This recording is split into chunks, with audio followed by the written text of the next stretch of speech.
que ficha roja, mi ficha azul.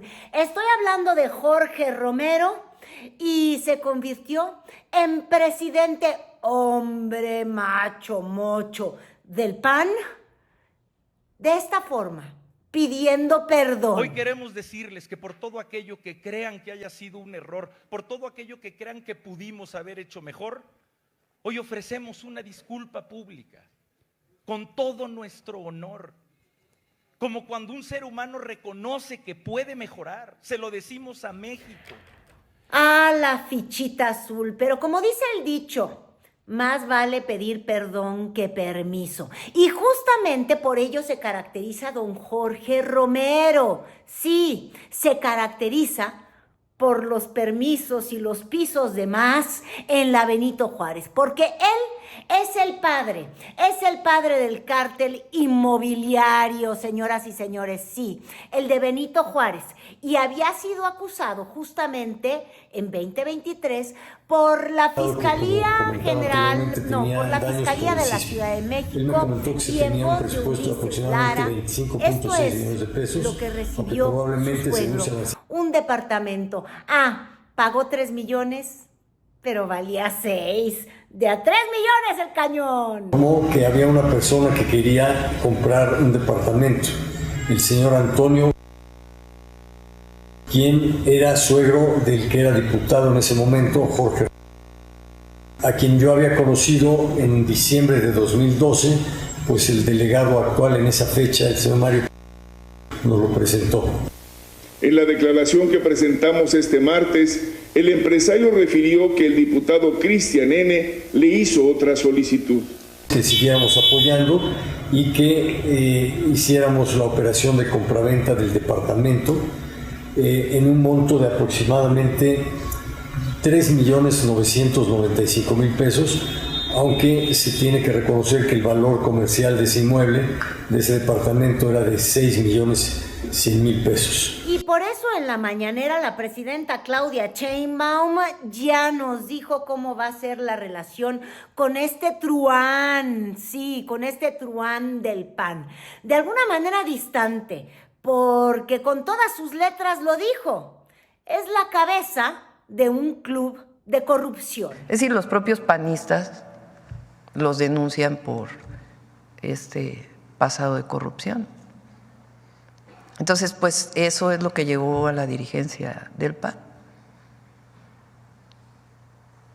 Y diálogo, pues siempre van a tener ahí con la Secretaría de Gobernación, pero también es importante. Es que miren, si usamos la memoria, habría que comenzar por los atributos de Jorge Romero. Él fue el primer alcalde de una triada de autoridades de la Benito Juárez que empezaron a intercambiar pisos de más por corrupción, por pagos en especie, en departamentos y en toda forma que significase el enriquecimiento de ellos, el cártel inmobiliario. Y cuando digo triada me refiero a Jorge Romero, me refiero a el recién perdedor y que estaba ya a su ladito, Santiago Taboada, pues sí, como de que no, y el preso que no le pudo ir a levantar la mano, pero que fue el sucesor, el que le siguió en el gobierno, Christian von Roederich, refundido en la cárcel por todos estos fraudes que también fueron denunciados en la campaña de Clarita Brugada. Y si ustedes no recuerdan, pues ahí les voy, porque Santiago Tajada es parte de esta nueva camada de líderes del PAN. Ahora vamos a hablar del cártel inmobiliario, de lo que querían censurarnos para hablar en este debate. Presentó aquí el señor Santiago Taboada una queja para que no pudiéramos hablar del cártel inmobiliario en este debate. Fíjense nada más cómo están las cosas. Y sí, el cártel inmobiliario es real. Y claro que ha provocado un daño terrible.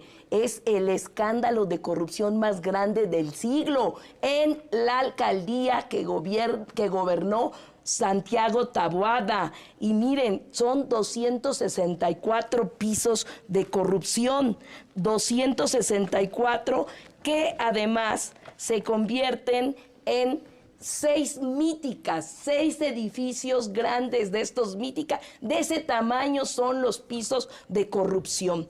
Así. Y miren, yo no sé si los primeros actos son lo que va a ser la forma, pero Jorge Romero se declaró ganador una hora incluso antes de que se dieran a conocer los resultados, perfectamente abultados a su favor, 80% de los votos contra 20 de su opositora, que por cierto, en entrevista en la mañana ya le dijo con todas sus letras que es un padronero, porque por ahí vienen las otras acusaciones que siempre han perseguido a este liderazgo panista chilango, que tiene que ver con el engordamiento del padrón del PAN, que de todas maneras está muy flaco, o sea, este bollito nunca levantó, el PAN no tuvo levadura y por eso solamente obtuvo 110,000 votos de 138,000 que participaron, pero estamos hablando que son casi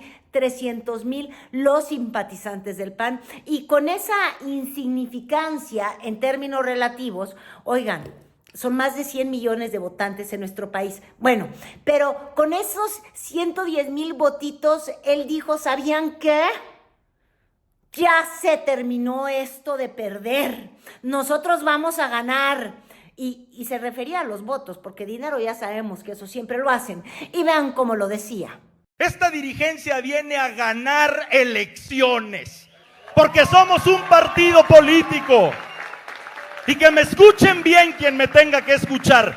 Venimos a ganar elecciones. Y mientras más nos subestimen, más vamos a perfilarnos al triunfo. Se los puedo asegurar. Se los afirmo que lo habremos de retener. Vamos a recuperar lo que perdimos en esta última elección. Y les vamos a quitar los artificiosos números que se autodió la 4T en el Congreso y que no le dio la gente. Y les vamos a quitar esos números en el Congreso para impedir, más allá de nuestros discursos, que sigan destruyendo a nuestro país. Pues vienen a ganar elecciones luego del desastre que tuvo el PAN, o el inicio de la terrible derrota del PAN, que fue después de Felipe Calderón, cuando pierden su segundo sexenio como partido en el gobierno, porque tuvieron a Vicente Fox presidente, luego tuvieron a Felipe Calderón y tuvieron un momento de gloria con uno de los anayos, de los canallas que son aliados de Jorge Romero, y me refiero a Ricardo Anaya. Y le digo canalla porque evidentemente este político queretano, pues es el que recibe, o se le muestra, o intentó la 4T acusarlo de recibir moches a cambio de votos a favor de la reforma energética, y que el gobierno de Enrique Peña Nieto acusó de enriquecerse y favorecerse triangulando dinero en Querétaro. Y ahí sale él en la foto. Los dos Santiagos derrotados en la capital, sí, Santiago Krill y Santiago Taboada. El Ricardo Anaya, que está regresando como, pues yo creo que como la figura más visible de la oposición ante la pobreza discursiva que tiene el propio PAN. Y ahí estaba él. También se ve a Kenia López Rabadán, que fue la que acompañó en todo momento a Xóchitl Gálvez. La ausencia rotunda de Xóchitl Gálvez. Bueno, de hecho, estuvo apoyando a los azules, pero los del Cruz Azul, en el día del voto panista, porque en realidad no tuvo nada que ver en mensajes en el día de la elección del PAN. Y como les decía yo, gana por mucho, pero eso no quiere decir que justo después de entregar su voto el día de ayer, 9 de noviembre, no le hayan refrescado la memoria. Sí, corrupto, le dijeron. Conscientes, saludos a quien haya sido que te haya pedido eso. Gracias. Sí. Bueno, miren, lamentabilísimamente. Y pues yo muy temprano me desperté para poder preparar el YouTube. Me empiezo a documentar, leo, busco sobre todo declaraciones, y estaba yo buscando la entrevista que algún día tuvo Margarita Zavala cuando ellos se iban por la libre, y no la Cuba libre, sino que por la vía libre, ella y Felipe Calderón, y habían acusado de manera frontal y directa a Jorge Romero por ser pues un tramposo que había modificado padrones en el PAN y por ser líder del cártel inmobiliario. Pero no nada más eso, me encontré con lo que había escrito Felipe Calderón y yo dije, no hombre, les voy a dar a mi YouTubista la exclusiva.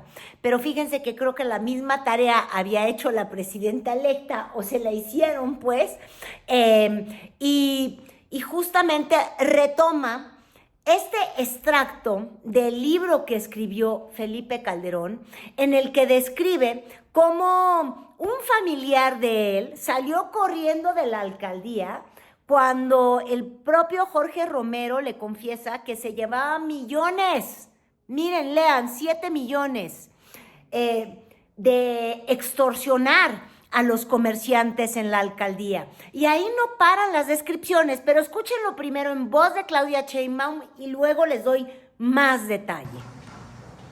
En su libro dice: Jorge Romero, de la Ciudad de México, exdelegado en Benito Juárez, famoso por los casos de corrupción que constantemente empresas extorsionadas revelan.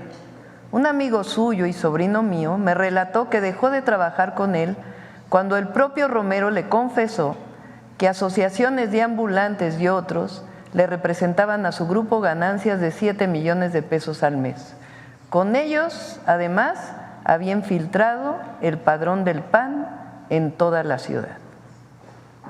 Eso es lo que opina Calderón, que no es precisamente alguien que apoya la 4T, ¿verdad? Es el jefe del cártel inmobiliario, el presidente del PAN. Lo conocimos muy bien en la Ciudad de México. Probablemente no fueron los de abajo quienes revelaron, incluso los propios empresarios, como testigos revelaron el modus operandi de ese grupo muy corrupto de la alcaldía Benito Juárez. Y yo quería que nos detuviéramos más que en este pues mega dineral que se robaba de extorsionar a los líderes, hablar un poco de lo que queda del PAN, porque queda muy poquito. Y ahí Felipe Calderón, antes de volverse a reunir para apoyar a Xóchitl Gálvez, y yo me imagino que ahora volverse a distanciar porque se escupió en el ojo con Marquito Cortés. Recuerden que se peleaban Calderón y Marco Cortés por ver quién le había hecho más daño al PAN. Bueno, ya podrán dejar de pelearse, quizás para eso llegue Jorge Romero, porque nos cuenta en este libro que él, junto con otros liderazgos del PAN, componían el consorcio. Pero es importante detenernos en el consorcio, porque es una unión de los que eran los nuevos panistas, así como tuvieron nuevos priistas en tiempos de Peña Nieto, ese partido revolucionario, y lo hizo aún más corrupto de lo que estábamos acostumbrados con sus gobernadores que terminaron todos en la cárcel. Bueno, este consorcio panista también enseña la máxima putrefacción que tuvo el Partido Acción Nacional, este partido que nació de los empresarios, pero que luego decidió que el gobierno tenía que hacer empresa. Es decir, empezó a hacer negocio con el gobierno. No dejaron de ser empresarios, pero empresarios del dinero público, corruptos, dicho de otro modo. Y entonces, cuando describe Calderón quién era este grupo, yo sí le voy a hacer una recordadita para que vea quiénes son los amigos que tuvo a lo largo de su vida política Jorge Romero. Estábamos hablando de Fernando Larrazábal. Solamente lo van a recordar si les hablo de los quesos de Oaxaca en Nuevo León, es decir, moches en los casinos. El otro aliado que tenía era Marquito con K, que de Aquilo yo creo que eran los moches con Marquito Cortés allá en Michoacán. Marquito Cortés, el que hace esta alianza entre PRI, PAN, PRD, la orquesta, la peor derrota en la historia del PAN, pero no sin distribuirse notarías, sin distribuirse todas estas cochinadas que descubrimos en el contrato que subió el propio Marco Cortés a sus redes sociales para acusar en Coahuila que los priistas se lo estaban llevando de corbata. Imagínense ustedes. Otro aliado de este consorcio, Kiko Vega, el exgobernador de Baja California. Recordar que ahí Morena llega al gobierno justamente hablando de meter a la cárcel a don Kiko, que era tremendo. El otro aliado era el del Sonora, sí, el exgobernador de Sonora, Padres, que terminó además en la cárcel, aliado de Anaya y aliado de otro, de Alberto Villarreal, el político de Guanajuato, que se dice encabezaba toda esta organización, así como cártel inmobiliario, había cártel de los moches en la Cámara de Diputados cuando Anaya era el mandamás y entonces intercambiaban obras, presupuesto del gobierno que se discutía en el Congreso a cambio de moches. Esa es la pandilla de hombres, insisto, que en tiempo de las mujeres acompaña a Jorge Romero y que, como pueden ver, pues muchas mujeres no hay. Ahí se veía a Romina Vargas, pero es esposa de el que fue exalcalde y que es su marido, ¿no? Entonces, y ella es alcaldesa allá en el Estado de México. Pero cuando uno ve a esta gente y escucha que hay que renovarse o morir, pues yo me quiero morir, pero 3 veces de un infarto. Me habré de matar por lograr una unidad en torno a nuestras causas, a nuestras metas. Lograr que los que hoy votaron por otra opción sepan que son nuestras mismas metas. La presidenta Claudia Sheinbaum no tuvo empacho en contar justamente cómo operó el cártel inmobiliario, porque justamente es una investigación que data de sus tiempos, que de hecho hizo que la fiscal Ernestina Godoy pues fuera bloqueada para volver a ser fiscal de la Ciudad de México. Entonces, evidentemente conoció de cerquita el caso y pues dijo: ¿quién soy yo sino la que debe de recordarles, no sé si a los panistas o a todos los mexicanos, pues quién llega a erigirse como oposición? Fiscal General de Justicia, entonces Ernestina Godoy, se dio cuenta de lo que pasaba. Hubo una explosión en un edificio hace años por un tanque de gas. Y entonces la fiscalía pues tiene que hacer investigaciones de oficio. Entonces empieza a hacer las investigaciones y se empieza a dar cuenta que los departamentos están a un mismo nombre. Y de ahí comienza a jalar el hilo y se empieza a dar cuenta que en otro edificio también y en otro edificio también. Y entonces empieza a dar cuenta que además violaban los usos de suelo. Que si, por ejemplo, solamente se podría construir 5 pisos, pues hay muchos edificios, particularmente en la Benito Juárez, que tienen 7 pisos, que tienen 8 pisos. Cuando empieza a salir esto, los habitantes de estos edificios comienzan a denunciar en la Fiscalía y en la Secretaría de Desarrollo Urbano y Vivienda que no pueden escriturar su edificio, porque en el plano está que tiene 5 pisos, pero ellos compraron en el 6º piso.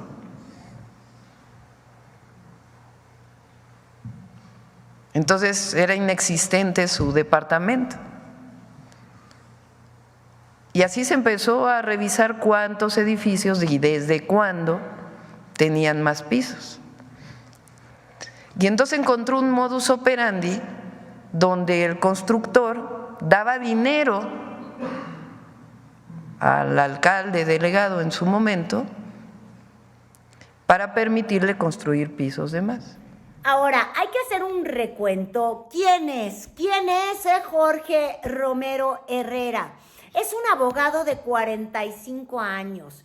Fue 2 veces legislador local, es decir, en la Ciudad de México es donde encuentra justamente la raíz de su grupo político y él lo forma porque era malosillo desde chiquitillo. Podemos decir que Jorge Romero, que también fue presidente de las Juventudes Panistas por ahí del año 2001, y estamos hablando que tenía solo 16 añitos, una biografía parecida a la del Vandalito, sí, de Alito Moreno, nada más que digamos que Jorge Romero en versión más fresa, en versión chilanga, el otro era campechano y ya sabemos que de juventudes y medio desmadrocillo y madreadorcillo. Jorge Romero más fresilla, pero también juventudes y luego viviendo de la política como único modus operandi de su existir. Les digo, diputado local 2 veces, luego diputado federal muchas más veces, alcalde en 2012 de la Benito Juárez y es cuando empieza y cuando nace el cártel inmobiliario. Coordinó a la bancada del PAN en la 65 legislatura. Si uno hace el resumen de su vida, es un parásito presupuestal y es también un empresario de la política en el peor término. Es decir, hacen negocios con los cargos públicos. Así que digan qué renovación tuvo el Partido Acción Nacional, pues no mucha, ¿verdad? El reto de Jorge Romero Herrera quizás no sea el de reescribir su propia historia o limpiar su nombre. Ese ya quedó mancillado con lo del cártel inmobiliario. No, va a ser regresarle triunfos al PAN después de haber estado en la presidencia de la República, después de haber gobernado simultáneamente en 11 entidades federativas. Lo había hecho en Chihuahua, por ejemplo, con Javier Corral, pero Corral ya se largó, ya solamente les queda Maru Campos. Y tampoco fue un activista en su favor. ¿Qué más? ¿Qué es lo que tiene que hacer? Recuperar, como les digo, estos gobiernos. ¿Por qué? Porque el PAN ahora solamente está presente en 4 estados. Está presente en Chihuahua con Maru Campos, que quién sabe si pueda quedarse al frente de los destinos de este partido azul, ya con la salida de Javier Corral adherido a Morena y pues con la mega derrota que tuvo Xóchitl Gálvez. Tienen Aguascalientes, tienen Querétaro, sí, el ojo del huracán justamente este fin de semana por el incremento en los incidentes de violencia estilo ejecuciones. Se renovaron en Guanajuato, de hecho de milagro la salvaron, porque hay que recordar que hace tan solo unos meses perdieron bastiones del panismo. Me refiero al estado de Yucatán, me refiero al estado de Puebla, donde no pudieron quedarse en control. En Durango hay priista, en Coahuila hay priista. Entonces, ¿cómo le va a hacer el PAN para pasar de 4 gubernaturas a un mejor desempeño? Quizás para ello nos sirva la imagen. Ahí están, son los hombres del PAN, con mujeres en plano secundario y también con la victoria en el último de todos los planes. Santiago Krill, derrotado. Santiago Taboada, derrotado. Eduardo Rivera, derrotado. El senador por Huixquilucan del Estado de México, también derrotado, porque Alejandra del Moral, a quien le cedió la candidatura a la gubernatura el año pasado, ya está en las filas de Morena. ¿Cómo le hará Jorge Romero para que con esa marca de corrupción y esa marca de derrota pueda llevar al PAN a algo más que las ganancias? Sí, las ganancias económicas, que en esas nunca pierden, pero el voto, la esperanza, la oposición, la posibilidad de un proyecto alterno a Morena, parece que tendrá que esperar.